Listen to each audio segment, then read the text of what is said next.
पुरी जिला सत्यवादी पुलिस मंदिर बाईपास रास्तार जड़े युवकों 20 ग्राम ब्राउन सुगर जबत कर सफल होती। नाम ହେଉଛି सुदाम गागराय, बयस 19 वर्ष।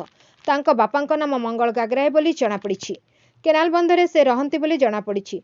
कौनसी सूत्रु खबर पाई सत्यवादी थानार सेकेंड ऑफिसर दीप्ति रंजन साहू नेतृत्व में एक टीम कोटउपर पड़िया निकटस्थ बीएसएनएल ऑफिस निकट में सुदाम को अटक रखी मजिस्ट्रेट सम्मुख में तनखी समय 20 ग्राम ब्राउन सुगर सहित 380 टंका जबत कर सत्यवादी थाना आईआईसी बीजकेतन बेहरा सूचना मिली। जबत ब्राउन सुगर मूल्य प्राय 2 लाख टंका हेब बोली जनापड़ी।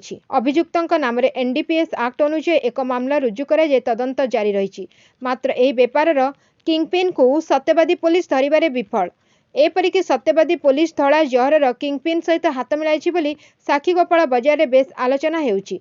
तुरंत एसपी किंगपिन को धरने को सत्यवादी पुलिस को निर्देश देवा बुद्धिजीवी माने दाबी करिसेंति। Bureau report Ekamra news.